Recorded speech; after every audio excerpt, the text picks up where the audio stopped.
Tom was just a simple guy from Earth. He lived in a small town near the hills and worked as a repair technician. People in town called him Fix-It Tom because he could fix anything with wires, screens, or broken circuits. He didn't have big dreams. He just liked the quiet life, fixing things during the day and watching stars at night. One evening, after finishing a long day of work, Tom climbed the hill behind his house. He carried a small radio scanner. It was something he built himself to catch signals from space. Most of the time it picked up nothing, just empty static. But this time something strange happened. A soft beep broke the silence. Tom looked at the screen. A signal was blinking. It was not from any Earth satellite. The signal repeated a strange pattern. But then came the part that made Tom freeze. The signal ended with a voice that said his name. Tom of Earth. We have found you, Tom blinked. He looked around the empty hilltop as if someone might be playing a trick. But he was alone. He checked the scanner again. The signal was real. The voice was not recorded. It was something new, something alive. He ran home and tried to search the internet for information about such a signal. But nothing came up. No one else had reported anything like it. He couldn't sleep that night. The signal played again at midnight, this time clearer. The voice repeated the message, Tom of Earth. Your return is long awaited. The next evening, the sky lit up. It wasn't a shooting star. A silver craft appeared in the sky. It didn't make any sound. It floated down gently behind the hill, right where Tom had received the signal. Tom ran outside and climbed the hill again. His heart was beating fast. When he reached the top, the silver craft was there. It was smooth like glass, but shaped like a bird. A door opened with a soft hum. A group of tall beings stepped out. Their armor looked like shining stone. They had pale blue skin and glowing eyes. Tom wanted to run, but his legs wouldn't move. The tallest of them stepped forward.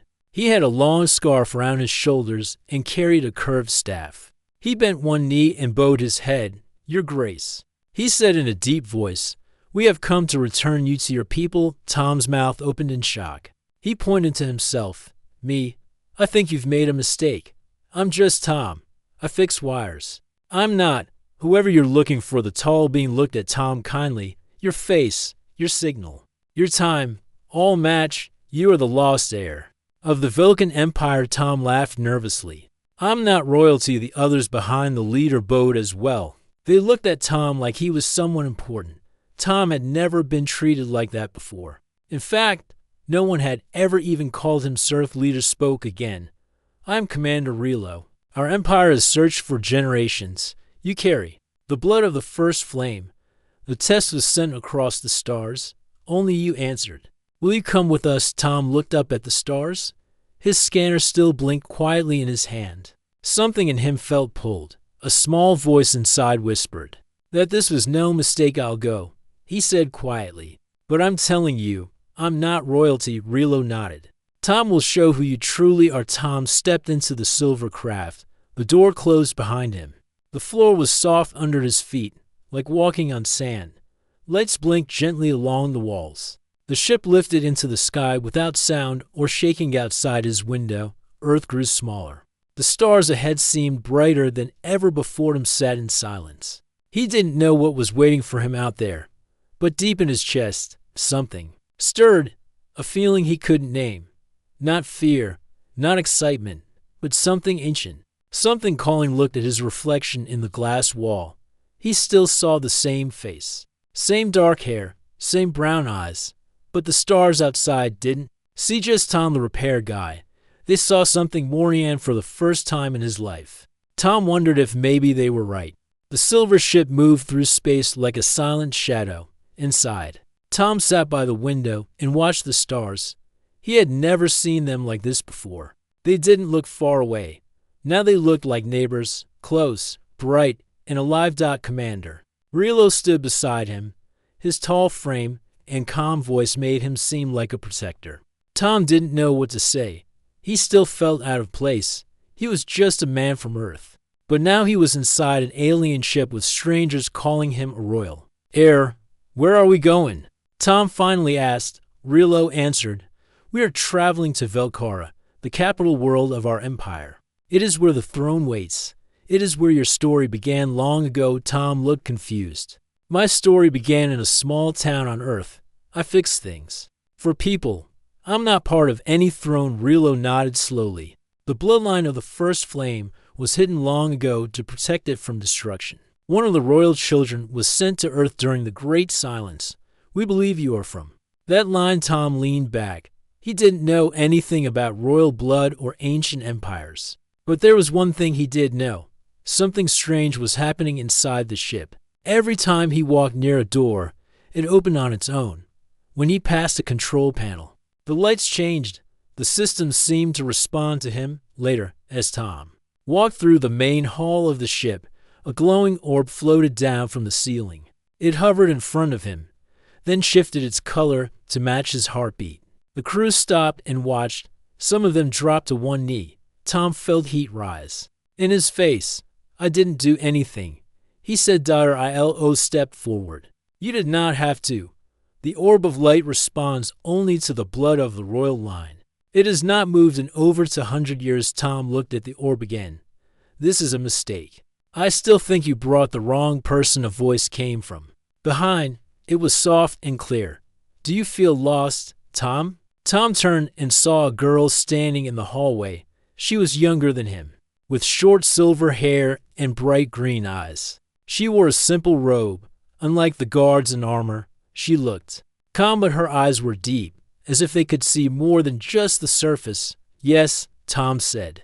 "I feel like I woke up in someone else's life." She smiled. "My name is Mira.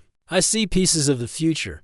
I saw you in my dreams before you came." Tom raised an eyebrow. "You saw me?" She nodded. "You were standing on the high steps of the flame tower. The people were quiet. Then they knelt, not because of fear, but because of hope." Tom shook his head. "You have the wrong guide." But Mira only smiled again. "The stars do not choose the wrong one. They wait for the right one to arrive." The rest of the journey passed quietly. Tom spent time learning about the Velkan Empire. Their people lived on many planets linked by trade, science, and culture. But after the Empress died without a clear heir, the empire began to fall apart. Factions fought for control. Old enemies returned. Some planets even left the alliance. The people needed someone to bring them together again. According to ancient law, only one with the blood of the first flame could take the throne. And now, many believed that person was Tom. He didn't know what to believe. Every part of him still felt like the same man from Earth. He missed his tools, his little house, and the quiet nights under the sky. But something inside him was also changing. Every time he touched the controls of the ship, they responded. When he stood near the navigation room, the system adjusted its course by itself. The ship finally reached Velkara. Tom stood at the window and stared at the planet. It was huge, covered in shining cities, floating gardens, and towers that touched the clouds. Light moved across its surface like rivers of gold. It looked like something from a dream. "This is where your family once ruled," Rilo said beside him. "And this is where the future of the stars will be decided." Again, as they landed, thousands of people were gathered in the skyport. Screens showed Tom's face from the moment he first stepped off the ship. The crowd was silent at first, then they began to kneel. Not one, not two, but all of them. Rows and rows of people, heads bowed. Tom looked around in shock. He whispered, "I'm not royalty," but no one rose. No one spoke. They stayed bowed, waiting for him to speak. Rilo placed a hand on Tom's shoulder. Sometimes, a true leader is not the one who wants the crown, but the one who carries the weight without asking. Tom took a breath. The sky above was wide. The world below was waiting. He didn't know what would happen next, but for the first time, he stepped forward without fear. Tom followed Commander Rilo through the great halls of Velkara. The walls were high and filled with glowing patterns. Lights moved along the edges like rivers of stars. Statues of past rulers stood silently along the walkway. They looked powerful and proud. Tom felt small among them. He was brought to the High Council chamber. 12 council members sat around a large circular table made of crystal and metal. They were from different planets across the empire. Some had wings, others had long arms. Some glowed faintly, but all of them stared at Tom. "This is the one?" asked a council member with silver eyes. "Yes," Rilo said. "He matches the signal." The flame responded to him. The orb obeyed him. "The tests are true." Tom stepped forward, feeling nervous. "I'm just a man from Earth," he said. "I don't know anything about this empire. I never trained to lead. I fix machines, not planets." The council members whispered to each other. A tall woman with golden skin leaned forward. "You do not have to be trained to carry truth. The blood speaks. The flame speaks. Do you carry the mark?" Tom looked at Rilo. Rilo nodded. He stepped forward and handed Tom a small metal box. Tom opened it and saw a small stone glowing red inside. It looked like fire trapped in glass. "This is the flame stone," Rilo said. "Place your hand on it." Tom slowly reached out and touched it. The stone pulsed. A warm light spread from the stone to his hand, then to his chest. A glowing mark appeared on his wrist. The symbol was like a circle with 4 lines rising from it. The room became silent. The mark was the sign of the royal line. The oldest council member stood and spoke. "This is no mistake. The last royal blood has returned. The throne must now be given." Tom stepped back. "I didn't come here to become emperor. I only wanted to know what the signal was. I'm not ready for this. I don't even understand your laws." "You do not have to understand everything now," said the golden-skinned woman. "The empire needs hope. It needs unity. The law says only the blood can rule. If you do not accept, there will be war." Tom looked around the room. Some of the council members looked hopeful. Others looked worried. The empire was broken. Factions had begun fighting over control. Tom could see the fear in their eyes. They didn't want power. They wanted peace, and they thought he could give it to them. "I'll do what I can," Tom said. "But I don't want to rule. I want to help, if that's what you need. Then I'll stay." The council bowed their heads. One of them stood and said, "To become the flame heir, he must pass the test. The star flame must awaken for him." Tom was led to a chamber deep below the council hall.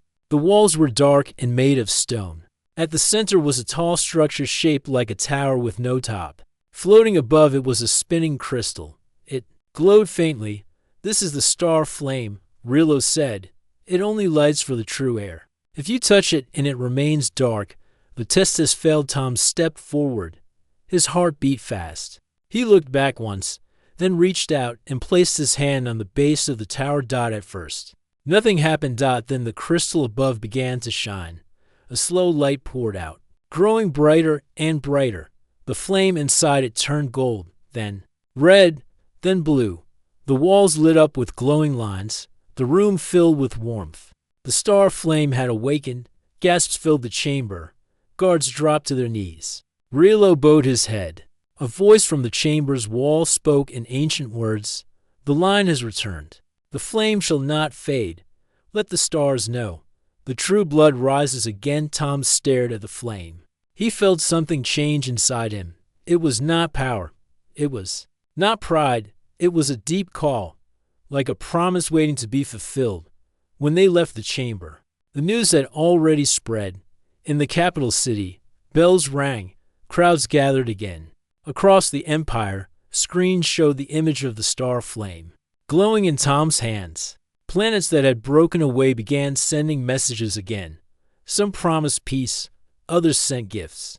A few asked for help, but not all were happy. In a dark part of the city, a man in black robes watched the screen. He was part of the Silent Ring, a secret group that worked in the shadows.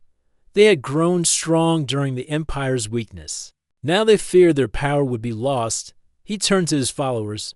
"The boy must fall," he said. "He is a threat to everything we built." That night, back in the palace, Tom sat alone. He looked at the mark on his wrist. It still glowed faintly. He remembered Mira's words. "They will kneel not because of fear, but because of hope." He didn't feel like a ruler, but now he understood. The people didn't need someone perfect. They needed someone who cared, and maybe, just maybe, he could be that person. Tom stood on the balcony of the palace and looked at the city below. Velkar was full of life. Flying ships passed over tall towers. Lights moved like stars across the sky. Crowds filled the streets. People cheered and waved banners with the symbol of the first flame. Some even carried images of Tom, already calling him the Flame Heir. But Tom did not feel joy. He felt the weight of it all pressing on his shoulders. He had come from Earth just a few days ago. Now he stood in the center of a galaxy, expected to lead an empire. He was still learning the names of planets and rules of old laws. Yet everyone looked at him like he had the answers. Behind him, Commander Rilo stepped forward. "The people believe in you. That matters more than you know," Rilo said. Tom nodded. "They believe in an idea. I'm just a man trying to keep up. You carry the flame. That is enough for now," Rilo said. Tom turned to him. "What about those who don't believe?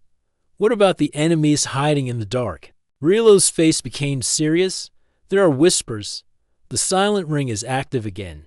They are a secret group that grew strong during the fall of the Empire. They use fear, lies, and shadows.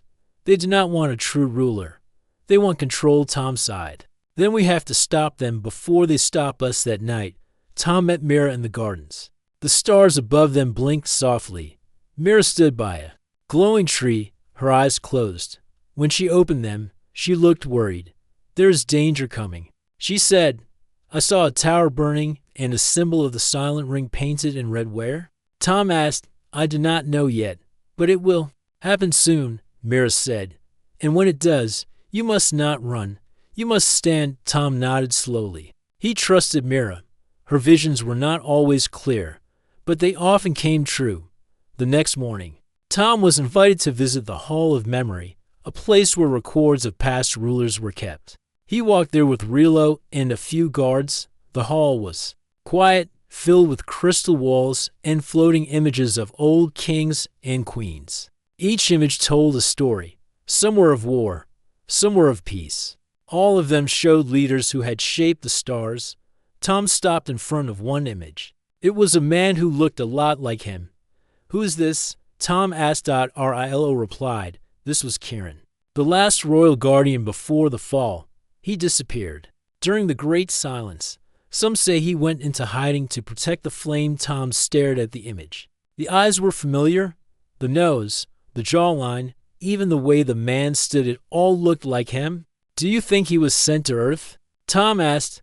"We believe it now," Rilo said, "and you may be his descendant." As they left the hall, an alarm rang through the city. A tower in the West District had caught fire. Smoke rose high into the sky. A message appeared on the nearest screen. It showed the symbol of the Silent Ring. Tom rushed back to the palace, but on the way, their transport ship was attacked. Small drones flew toward them and exploded in flashes of blue light. The guards reacted quickly. Rilo grabbed a shield and pushed Tom down. "Get to cover," Rilo shouted. Tom and Mira took shelter behind a stone wall. More drones came. Tom noticed they were targeting him, not the guards. These attackers wanted him gone. Mira closed her eyes and reached for his hand. "They're coming through the tunnels under the palace. I saw it in my dream. We must go there now." Tom nodded. He trusted her. He and Mira followed a side path, while Rilo stayed to fight the drones. They entered the lower tunnels of the palace, a dark maze of old paths and hidden doors. There, they found 3 members of the Silent Ring placing charges on the wall. Tom stepped forward. "Stop," he said. The masked figures turned in surprise. "You should not be here," one of them said. "You don't have to do this," Tom said. "The Empire is not your enemy. I'm not your enemy. You are the flame, and the flame must be put out," the leader replied and raised a weapon.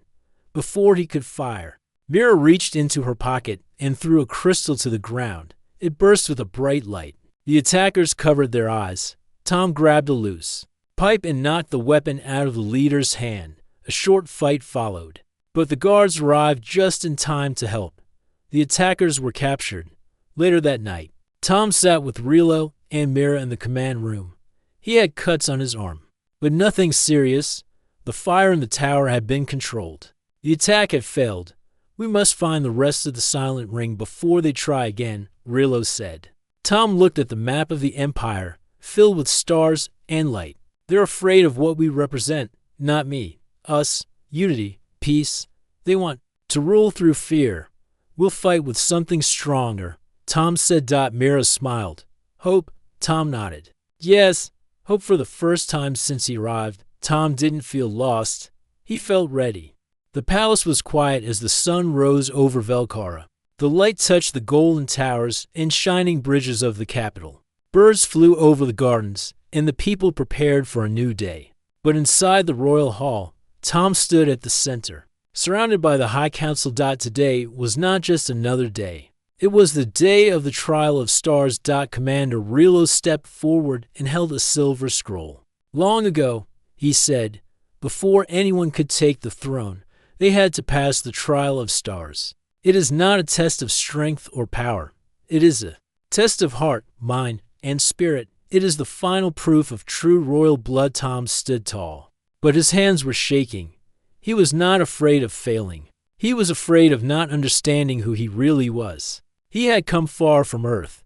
He had learned about the Empire, the Flame, and the danger of the Silent Ring. Now he had to look deeper, not into space, but into himself. Mira walked beside him and gave him a small crystal. This will help guide you, she said.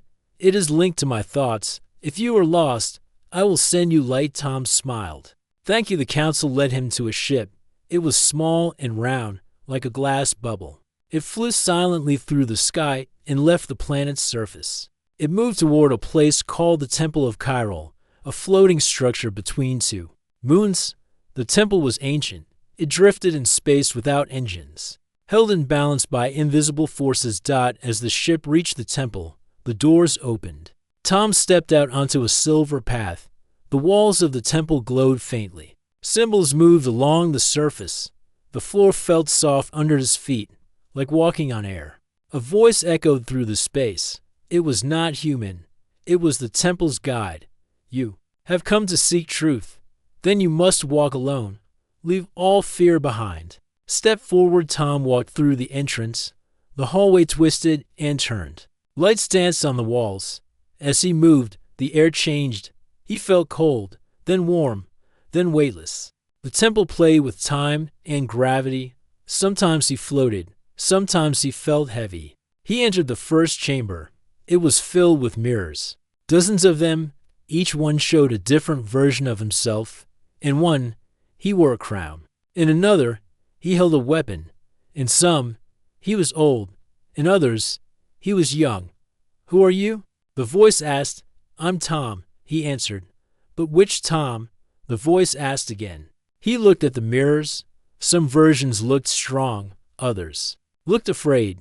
Then he saw one where he was helping a child fix a broken toy. He smiled. That was the Tom he knew. I'm the one who helps. That's who I've always been, he said. The mirrors faded. A door opened. The second chamber was darker. A storm raged inside. Lightning flashed. The wind howled. In the center was a bridge made of glass. Tom took a step onto it, but the glass cracked. Only truth will carry you, the voice said. He closed his eyes. His heart was racing. He thought of Earth. He thought of his simple home, his tools, the hill where he first heard the signal. I never wanted power, he said, but I do want peace. I want to help. I want to protect. The wind stopped. The glass turned solid. He walked across the bridge. In the third chamber, he found something unexpected. A figure stood in the middle. It looked just like him. Who are you? Tom asked. The figure replied, I am the one who stayed behind. I am the part of you that still believes this is all a dream. Tom stepped closer. Maybe it is. But the people believe in me, and I believe in them now. I can't turn back. The figure nodded and faded. The last door opened. Inside was a tall crystal, spinning slowly in the air. It was the heart of the temple. It was called Solus, the star core.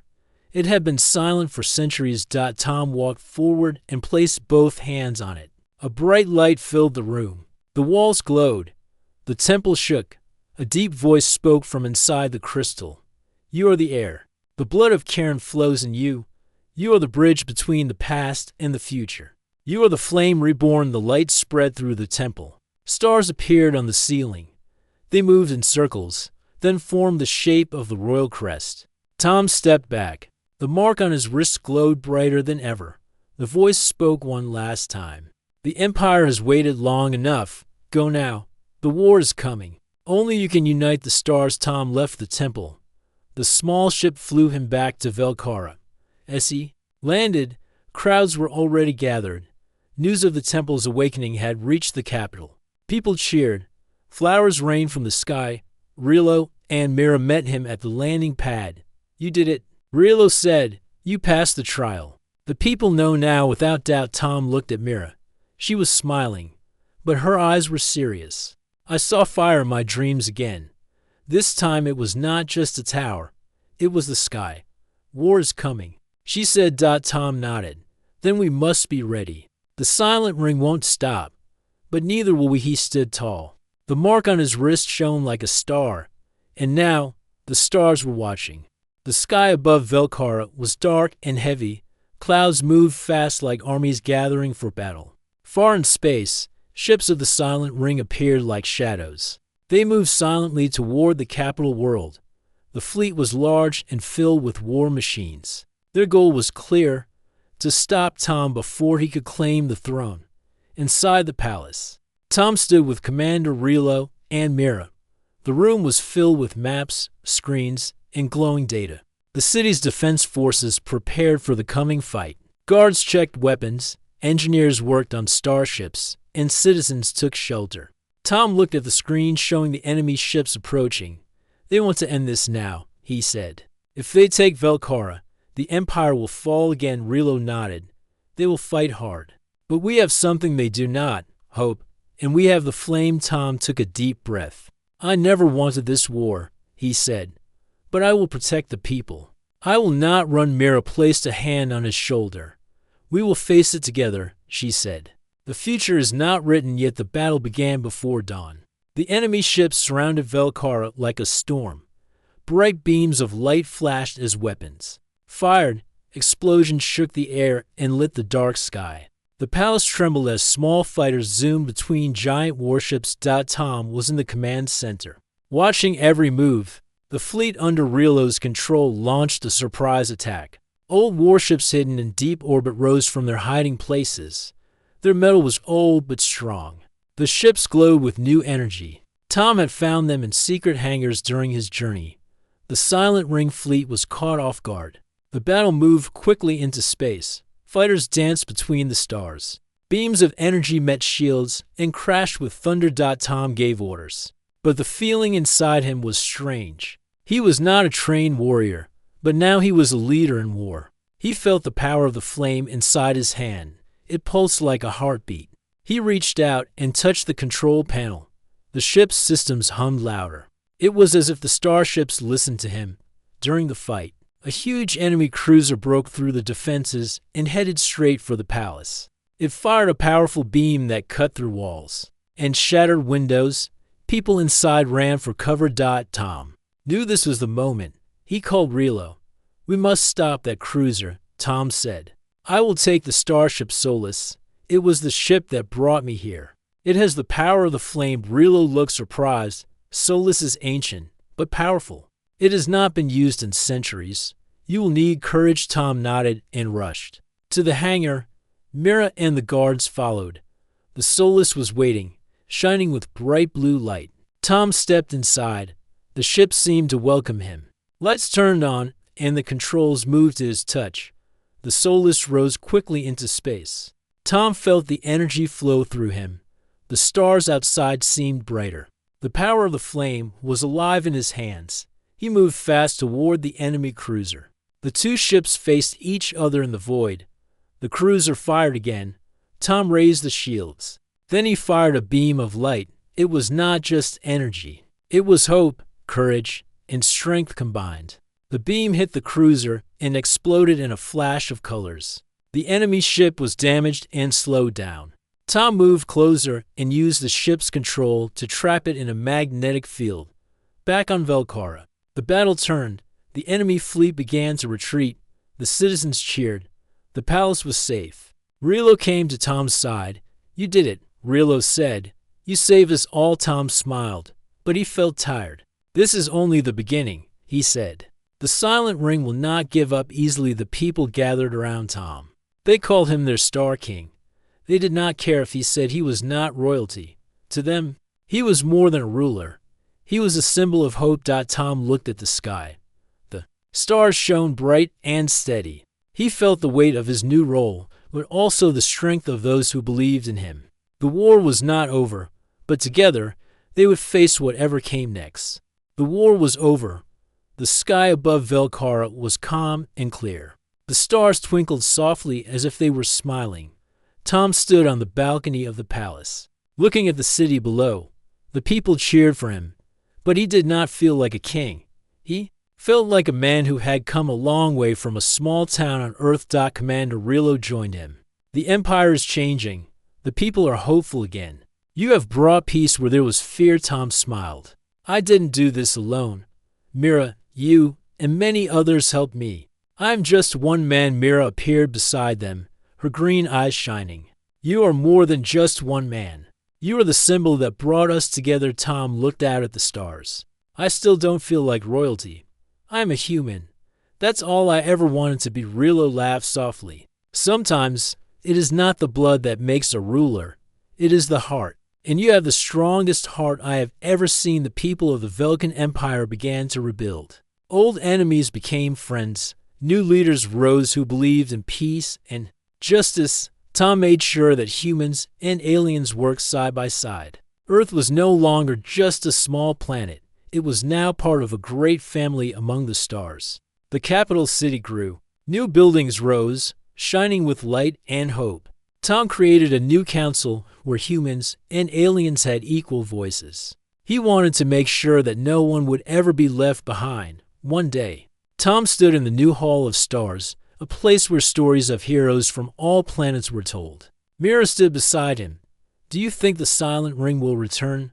Tom asked. Maybe, Mira said. But now, they know they cannot win with fear. The people are strong together. Tom looked at the large window. Beyond, stars stretched into the endless sky. I will protect this peace, he said, not as a king, but as someone who cares. Rilo nodded. The Empire kneels to you because of your actions, not your blood. You showed them what true leadership means. Tom felt a new strength inside him. He was a man from Earth, yes, but now, he was also a guardian of the stars. The stars would remember him not because of titles or crowns, but because he brought hope when it was needed most. And that was the greatest power of all.